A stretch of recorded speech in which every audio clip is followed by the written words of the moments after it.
Okay, so this one's mine. This actually happened to me and my family, and I need to walk you through it properly from the very beginning because none of it makes sense unless you have the whole picture.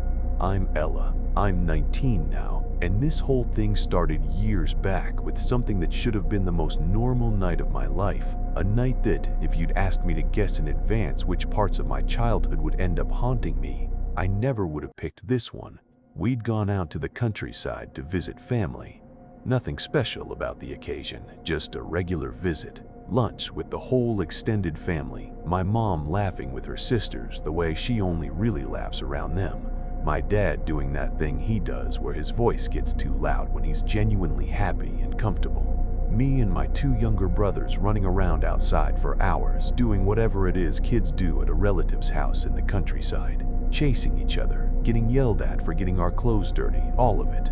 Nothing about that day was strange. Nothing. It was, honestly, a really good day. The kind of day you don't think twice about in the moment. You don't know it's significant. You don't know years later you'll be replaying it in your head trying to spot the first crack in the foundation. Because in hindsight, that was the last completely normal night of my life, and I didn't get a single sign of it while it was happening. So it gets late. We say our goodbyes, everyone hugging everyone twice because that's just how it goes, and we load into the car to head back to the city. By the time we're actually on the road, it's already 1 a.m. And I mean dark. The kind of dark you genuinely only get out in the countryside, far from any city glow. No streetlights, no passing headlights, just the two beams from our own car cutting through nothing. My two little brothers are already knocked out cold in the back seat next to me, the way kids just switch off the second the car starts moving. I'm half drifting myself, not quite asleep, just floating somewhere in between. And up front, my mom and dad are talking quietly, the low kind of conversation adults have when they think the kids are asleep. And then my mom just stops, mid-sentence almost, goes quiet. My dad notices immediately and asks if she's okay. And she says no, not, I'm a little tired, not, I'm fine, just thinking. She says, straight up, that she has this feeling, a very specific, very heavy feeling, that something is going to happen to us tonight. Not vague dread, a conviction. Now, my dad, being my dad, practical to a fault, just brushes it off. Tells her she's probably just exhausted. It's been a long day, long visit. Don't overthink it. We'll be home soon. And for a little while, that seems to settle it. Everything goes back to normal. Car's moving steady. Brothers are sleeping. Parents are talking. And then the car just stops, dies. Right there, in the middle of that pitch black road, in the middle of nowhere. My dad gets out, pops the hood, stares down at the engine like it's going to explain itself to him. But my dad's not a mechanic. Never claimed to be. He's got no real idea what he's looking at, no idea where the problem's actually coming from or how you'd even begin to fix it. And here's the frustrating part. We were close. Genuinely close. Maybe 10 minutes on foot from our own house. Under any other circumstances, this would have been a 5-minute inconvenience, let's just walk it situation. Except it's pitch dark. And you have to remember, this is 2003. This isn't like now, where cities never really go quiet, where there's always a shop lit up somewhere, a car passing, someone awake. Back then, at 1 a.m. out in a spot like that, the world is asleep, fully asleep. Nobody's walking those roads at that hour. Nobody's around to help, and nobody's around to hurt you either, or so you'd think. And nobody's around to hurt you either, or so you'd think. My mom straight up refuses to get out and walk. Doesn't even entertain the idea. She says it plainly, no room for debate. I am not taking a single step outside this car. We wait. We wait until someone passes by, or until the sun comes up. I don't care which one comes first. My dad doesn't push back on that. He climbs back in, locks the doors, and the four of us just sit there, engine dead, waiting in the dark. After a while, headlights, a car actually passes by. My dad gets out and flags them down, explains what happened. One of the men from that car walks over, pops the hood again, takes a proper look this time, and tells my dad it's just the engine. Overheated, that's all. Give it time to cool and you'll be able to drive again." And then, almost too kindly, he adds, "Don't worry, we'll stay right here with you until everything's sorted." And my mom, instantly, before anything else even happens, does not trust these men, not even a little. Something about the whole setup sets off every alarm bell in her. She tells my dad, "Stay with us, stay in the car, lock the doors, don't wander off with them no matter what they say." But after a bit, my dad steps out anyway to keep talking with them. And when he comes back to the car, he tells us to get out. Turns out those men weren't roadside Good Samaritans at all. They were bandits, and they robbed us right there in the middle of that dark, empty road, took everything we had on us in that moment, took my mother's jewelry, every last thing of value we were carrying. And before they finally let us go, they told my dad something I still think about word for word to this day, that someone would be coming by every week from now on to collect money from him, and he was expected to pay it, no arguments or there'd be consequences. And just so he understood they weren't bluffing about knowing exactly who he was, they told him they'd already seen our home address right there on his ID. And then, almost as an afterthought, the real threat: if he even thought about going to the police, he would regret it. Then they just left, casually, like they'd done this 100 times before and it barely registered for them. The one thing they'd actually told the truth about, at least, was the engine. It really had just overheated. So we waited it out, the engine cooled, and eventually we made it home. Shaken, robbed, but home. My mom immediately starts pushing my dad to file a police report. My dad, remembering exactly what those men said, refuses, straight up refuses. But my mom doesn't let it go. She keeps insisting, keeps pushing, until eventually he caves and agrees. We go to the police station, file the report, do everything you're supposed to do. And the next morning, my dad finds a letter waiting for him from the bandits. The message was simple and it was cold. "We told you not to go to the police. You did anyway. Now don't blame anyone but yourself for what happens next." My dad was terrified, genuinely, visibly scared in a way I hadn't seen from him before. And my mom, who'd been the one pushing for the police report in the first place, turns around and tells him, "We need to leave the city. We need to move now." My dad pushes back on that. Where are we supposed to go? What about his job?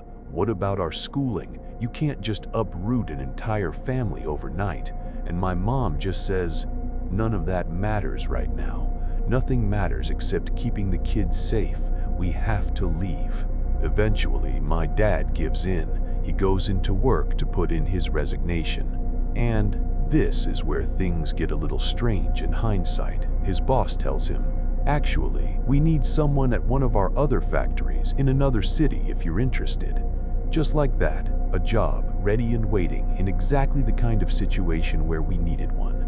My dad's relieved, happy even. My mom's happy. It felt, at the time, like a lucky break in the middle of a nightmare. So we pack up and we move to that new city. First day in the new city, we're doing what you do when you land somewhere new with nothing lined up, looking for a place to rent. We spend the entire day at it, driving from neighborhood to neighborhood, checking listings, knocking on doors, calling numbers off signs. Nothing clicks, nothing feels right, nothing's even really available. And then my mom sees it. A house tucked back in an old neighborhood, the kind with big trees and quiet streets, and out front a hand-painted sign, "For sale or rent." And she just stops, physically stops walking, stares at it. And I remember, even from a distance, seeing something shift in her expression. Like the house had reached out and caught her by something she didn't have a name for.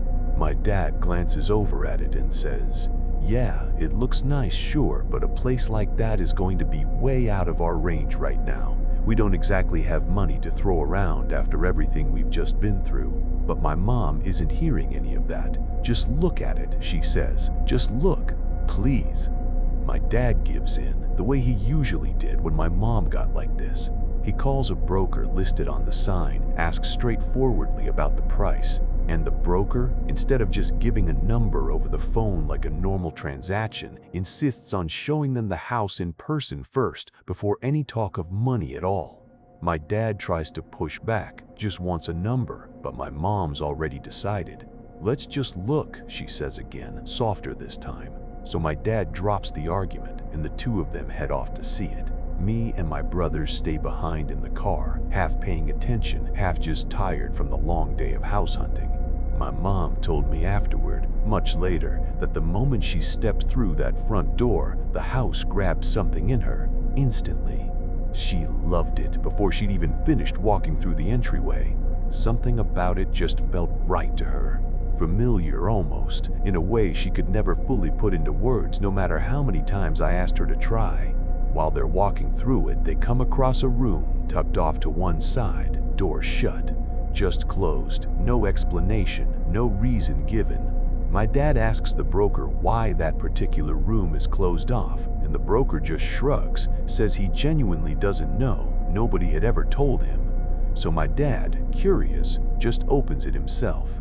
And it's exactly the way my mom would describe it to me later, in that flat, careful voice people use when they're trying not to make something sound scarier than it already is. A room with no windows, dirty like it hadn't been touched in years, and on the walls and on the floor, drawings. Not kids' drawings, not decoration, the kind of markings that looked less like art and more like something had been done in there, deliberately, repeatedly. And here's the thing that still gets me when I think back on it. Nobody reacted the way you'd expect. Nobody stood in that doorway and said, "Hey, maybe this is a sign we should walk away right now." They just looked at it, processed it in about 4 seconds, and moved on to the next room like they'd just found an odd stain on a carpet. My dad asks the broker for the price, mentions offhand that his wife seems really taken with the place, and the number the broker gives them actually stuns them both. Not because it was expensive, but because of how cheap it was. Way cheaper than it had any right to be for a house that size, in that neighborhood. Still a stretch for us financially, given everything we just lost to those bandits, but objectively, genuinely, a steal. Genuinely, a steal. My mom turns to my dad right there and says, "This is a good deal. An opportunity like this doesn't come around twice. Let's borrow whatever we need to and take it." My dad agrees. We sign the contract with the owner that same week. We move in. My 2 younger brothers end up taking the windowless room. The strange one. None of us had really seen what it looked like before we moved in properly.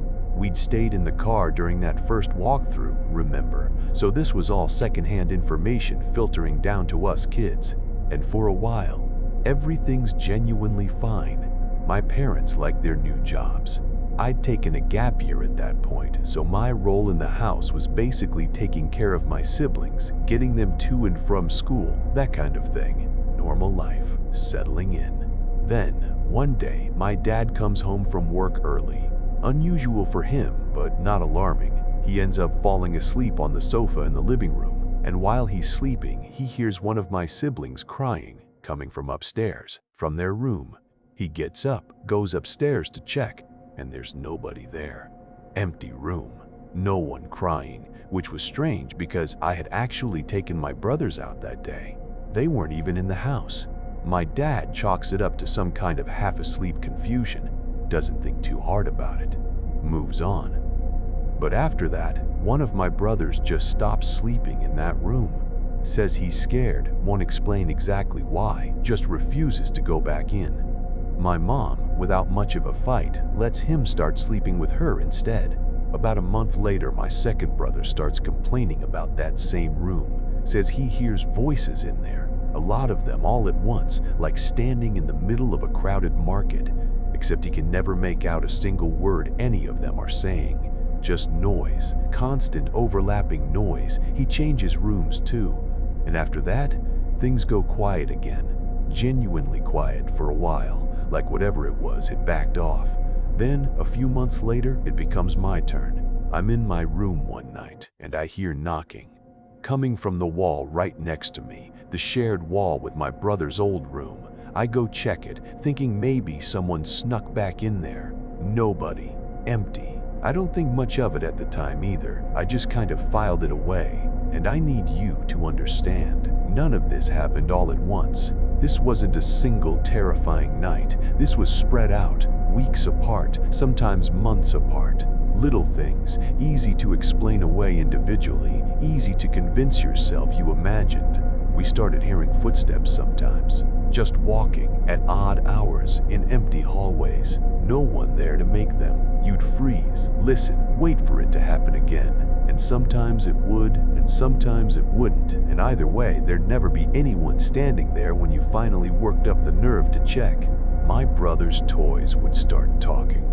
Not the normal battery-powered phrases they were programmed to say, either actual sound, voices coming out of toys that were sitting completely still, untouched, sometimes across the room, sometimes in a drawer that hadn't been opened in days. You'd hear it from another room and go in expecting to find one of the kids playing, and instead it'd just be a toy, sitting there, talking to no one, and you'd have to physically pick it up and turn it off yourself. One night, my mom's up late working on her laptop upstairs, everyone else supposedly asleep. And she hears it. Footsteps. Someone walking. Upstairs, then downstairs, then back up again, slow and deliberate, like someone pacing through the house room by room. She gets up, heart already pounding a little, to check if it's one of us wandering around. She checks every room. She finds all of us fast asleep. Every single one of us exactly where we should be, not a single person out of bed.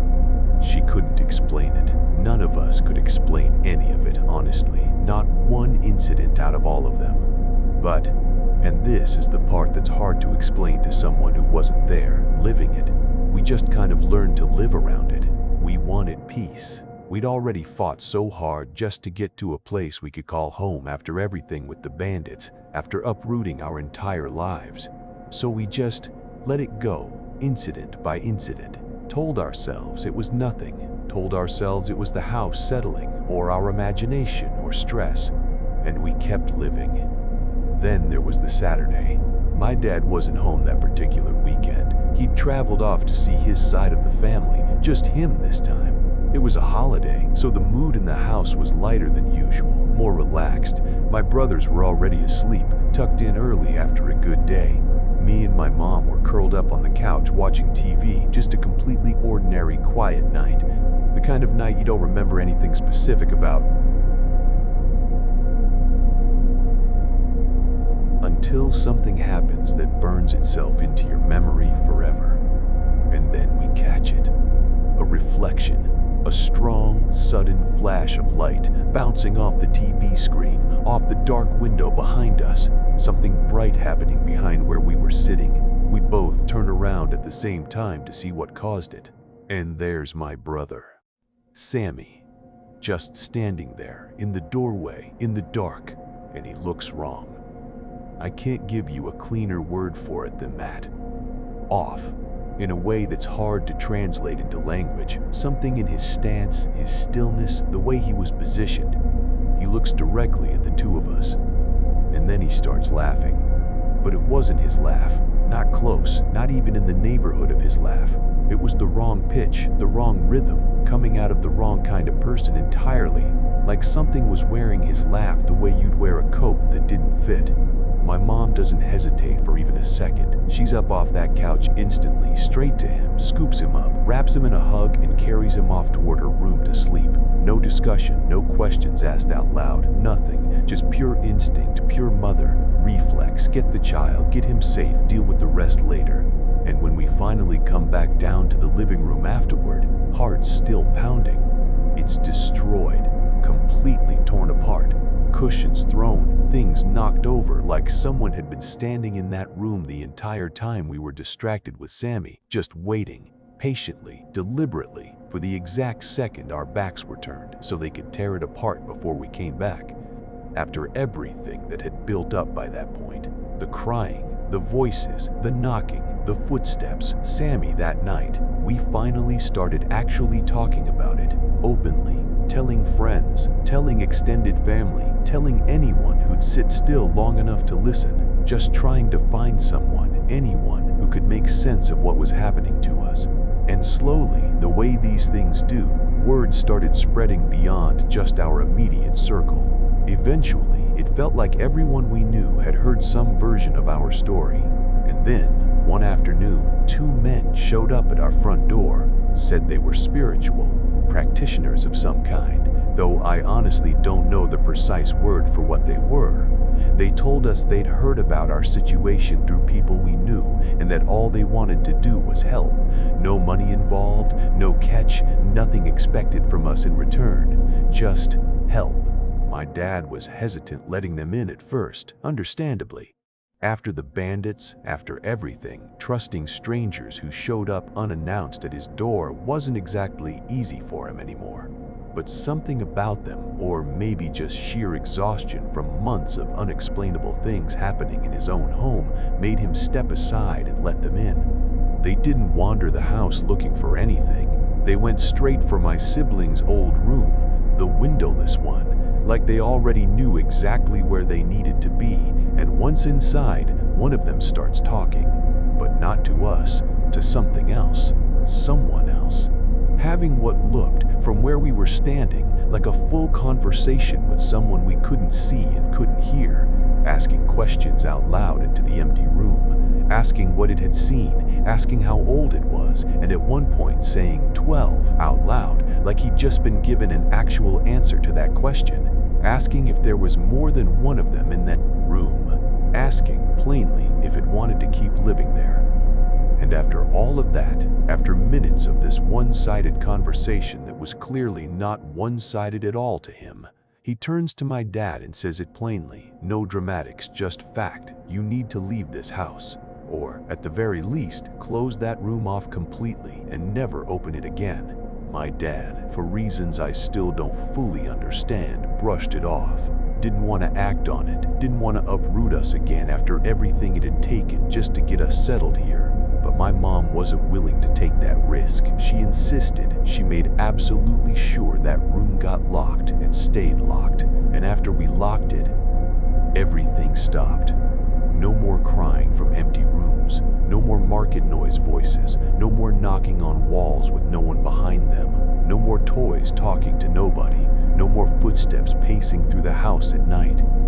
It just stopped. We ended up staying in that house for 3 more years after that, locked room and all, living what finally felt like a normal life again. And eventually, when the time was right, we moved out for good. Later on, we heard through people who still lived in that neighborhood that after we left, nobody else ever moved into that house. Not once. It just sat there, empty, exactly the way we'd left it. And I still think about that room sometimes. Locked, untouched, sitting in a house nobody else has stepped foot in since we walked out the door. And I wonder what would have happened if my dad had opened it that very first day, the way he did with the broker standing right there, and just kept it open the whole time we lived there instead of shutting it away and hoping it would be enough. It was enough. That's the strange part. Locking a door was enough. But I still don't know what we locked in there with us for all those months before we finally did.